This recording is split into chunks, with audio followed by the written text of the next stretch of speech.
orang-orang yang jadi buzzer itu harus punya otak sedikit, harus punya nurani sedikit. Dia tahu, dan walaupun di antara buzzer itu adalah orang tanpa bayangan, orang tak jelas, tapi harus ada yang menetralisir. Kalau enggak, aku lihat bangsa juga salah meletakkan kata-kata buzzer itu yang menjadi awal. Enggak salah, Bang. Orang yang salah, Bang. Orangnya. Dia menempatkan fungsinya. Yang kita bicarakan tadi kan menempatkan fungsinya. Jadi misalnya contoh, aku sempat misalnya gini, ada satu kelompok menyerang. Ya, katakanlah bukan satu kelompok sebenarnya, ada orang tertentu tapi kan dikaitkan oleh si buzzer ini menyerang balik itu.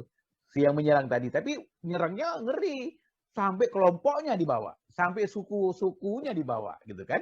Dia bercerita tentang ini dengan nyelenehnya gitu loh, menghina dan lain sebagainya. Jadi bukan hanya sekedar mengcounter, tapi kalau mengcounter dengan ada alasan itu oke. Tapi ini bukan lagi mengcounter, kan misalnya si Sari nih ngomongin tentang aku bongkar nih semua aib-aibnya supaya orang tahu siapa kau. Jadi artinya yang kau bicarakan itu memang tidak layak dipercaya karena kau itu tidak kredibel, kau itu tidak punya moral dan lain sebagainya. Nah, ini yang dilakukan oleh buzzer-buzzer ini.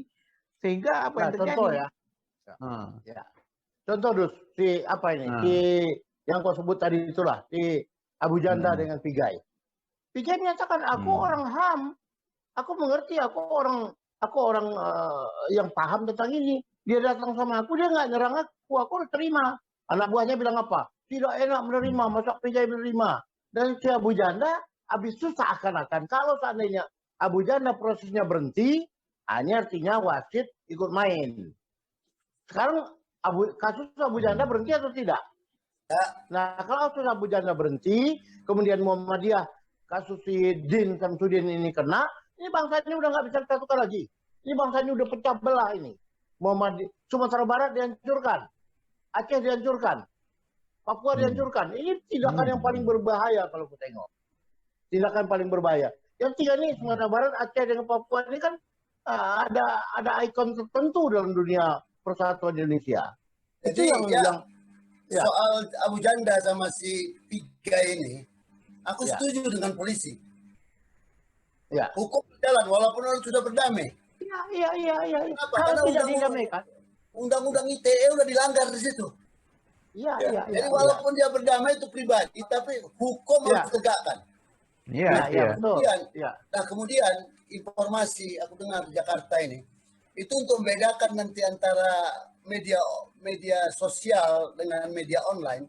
Ini sekarang Dewan Pers sedang menyiapkan dengan tokoh-tokohnya untuk menyiapkan undang-undang media sosial.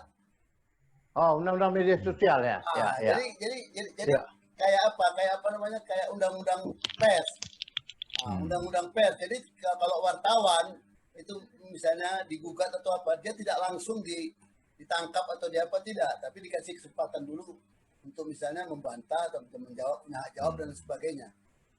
Tetapi kalau buzzer itu masuk undang-undang, nggak undang-undang ITE dia. Kita walaupun nanti medsos ini walaupun undang-undang ITE terkecuali pers atau media online. Mainstream. Enggak, mainstream. Itu beda dua. Cetak udah nggak cetak itu undang-undang pers terus. Karena pers itu cetak terus. Nah, itu udah ada, cetak udah ada. Jadi sekarang undang-undang media online. Nah, kalau itu ada, baru ada beda nanti antara wartawan dan buzzer itu. Nah, kecuali wartawan itu mengambil dari buzzer. Kalau dia mengambil dari buzzer, kembali seperti kata Jaya. Nauta atau anauta?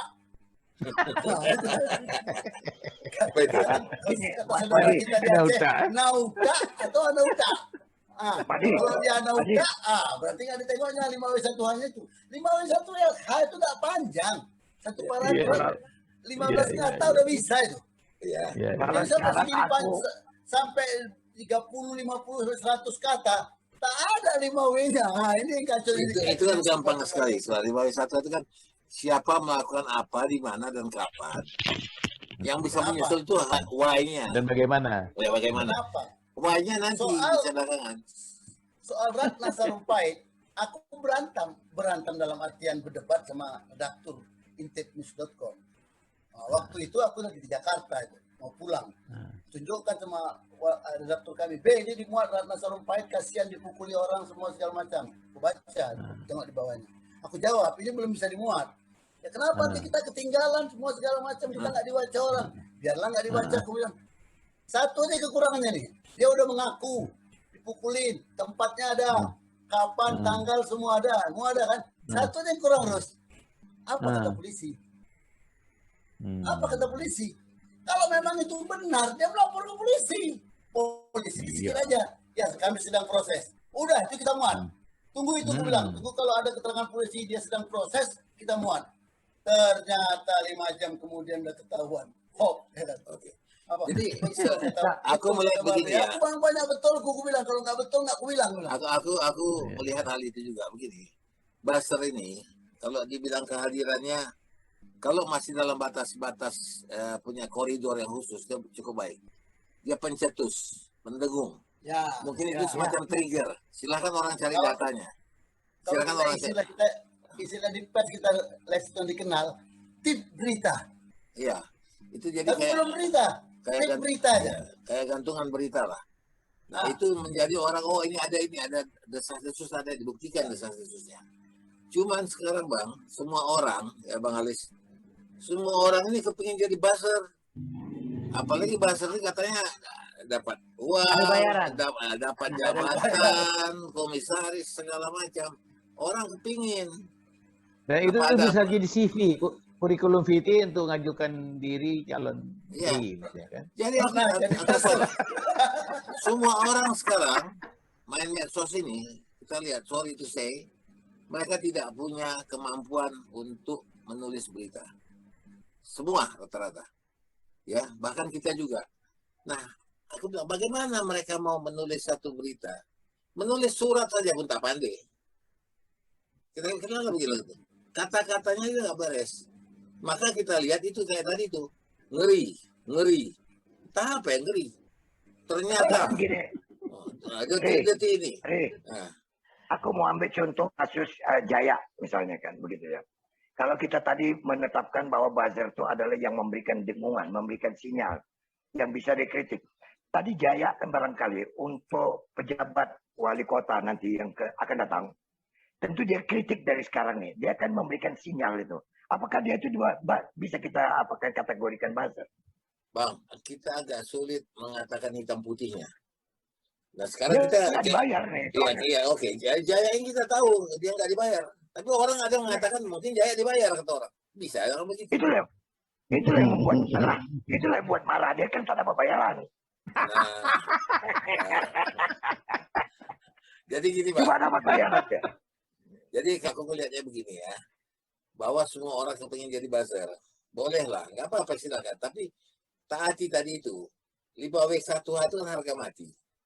Ya kan? Ya. Nah itu kalau Anda nggak usah semua dalam satu lead berita, nggak usah 5, 6 masukan. 3 aja, 2 aja cukup. Karena misalnya ada satu berita pemboman. Di dalam pemboman kita tahu di mana, apa yang terjadi tahu, di mananya tahu, kapannya tahu, bagaimananya kita belum tahu, why-nya, mengapanya kita nggak tahu. Jadi masukkan saja 3 sudah cukup. Berarti baru ikut berita selanjutnya. Lanjut. Ini pelajaran awal jadi wartawan harus itu. Ini pelajaran 5W1H itu ini bukan main-main, bukan omong kosong. Nah, aku melihat kadang-kadang gini apa Isari, ada juga istilah teaser, mungkin pernah dengar ya. Juga kadang-kadang berita itu dibuat seperti teaser itu. Jadi misalnya contoh, pada saat dibuat berita digantung supaya orang bertanya, di mana itu Bang? Di mana itu Pak? Ah, jadi kan berarti sudah ada respon. Ya kan digantung dulu barang dulu. Aku jadi teringat terus acara kita ini. Ada juga orang mengatakan acara kita ini terlampau serius, cakap-cakap 20 menit, 4 episode, jadi 80 membosankan katanya. Jadi ada yang bilang, aku tak akan ditonton orang. Aku bilang begini, tak akan bisa dimonetasi, tak akan bisa dapat uang. Aku bilang, I don't care, nggak dapat uang atau tidak. Di sini kita kan bukan cari uang, kita mengekspresikan apa yang kita rasa. Keresahan-keresahan kita. Nah, itu yang keresahan-keresahan kita. Nah, jadi ada yang bilang sama aku, lihatlah kami punya beritanya cuma 3 menit, tapi dia punya subscriber 2.000 katanya. Yang nonton tuh 2.000 orang, Pak. Kita udah capek-capek bercakap, berbuih mulut nih. 220 orang sekarang kita punya subscriber. Cuma. Dia 2000. Jadi penasaran berita apa? Tahu Bang berita apa 3 menit tuh? Berita tentang seorang peramal dari Jawa Tengah yang meramal nasib Jokowi. Apa kita bisa main begitu? Kalau kita mau main begitu kita buat, tapi rame, tapi tidak berbobot. Orang nggak akan lihat kita punya bobot. Dan kita kemudian dianggap orang bukan tak berotak Bang.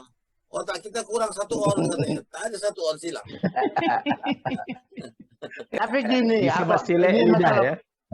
masalah buzzer ini, aku tengok di sini harus bermain seperti kata Madi tadi, itu polisi apa ketangkepnya. Aku berharap polisi ini menempatkan dirinya pada posisi yang diharapkan orang, pada posisi memang harusnya ada di situ. Kalau tidak, ini berbahaya. Kalau sempat, sekarang kan muncul lah posisi kan sebelah. Dia hanya membela si ini, hanya menangkap, tapi Abu Janda bilang, cobalah kita sama mengadu, mana yang diproses. Itu kan berbahaya. Kalau ternyata polisi memang tidak memproses, berarti dianggap orang polisi itu memang anak buahnya Abu Janda. Itu yang sebenarnya bagi aku yang paling berbahaya sekarang ini. Itu yang harus diluruskan. Menempatkan orang pada posisinya harus cerdas. Kita tuh jujur dengan kondisi, harus cerdas menetapkan posisi kondisi itu. Itu yang kita minta lah. Aku secara pribadi minta kepada polisi, tempatkan diri Anda.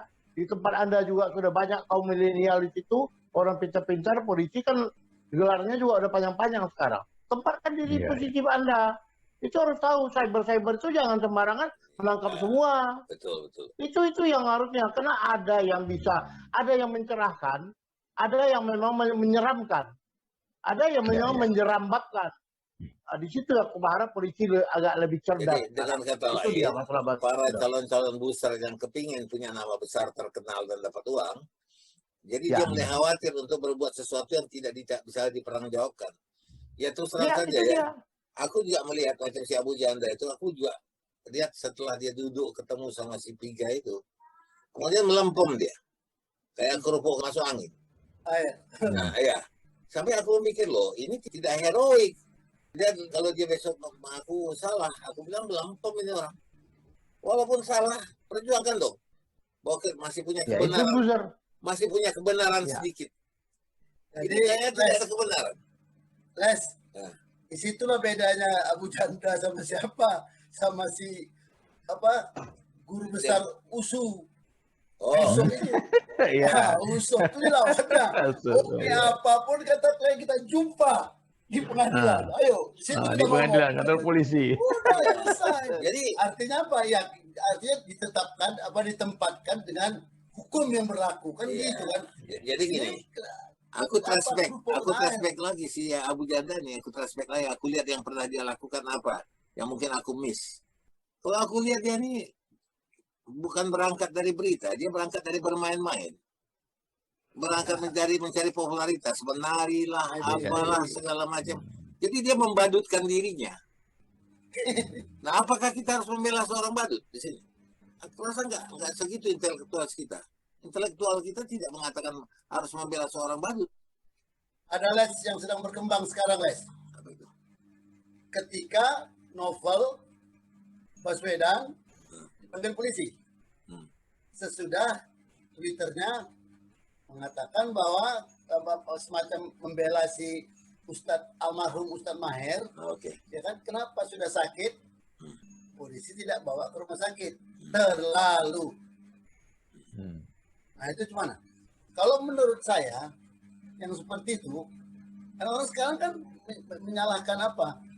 Termasuk ya banyak tokoh mengatakan kalau memang mau dikritik jangan polisi sembarang tangkap. Dikasih contoh si Novel ini kan mengkritik tapi kok ditangkap kan gitu.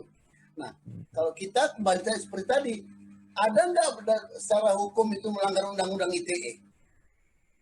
Ya kan, bukan di situ nggak ada menyebut Jokowi, nggak nyebut siapa orang buzzer atau medsos itu mengaitkan Jokowi. Dia menyebut kenapa tidak dibawa ke rumah sakit? Terlalu. Nah kalau itu pencemaran nama baik ya ada hukumnya, jalankan saja. Anak Medan.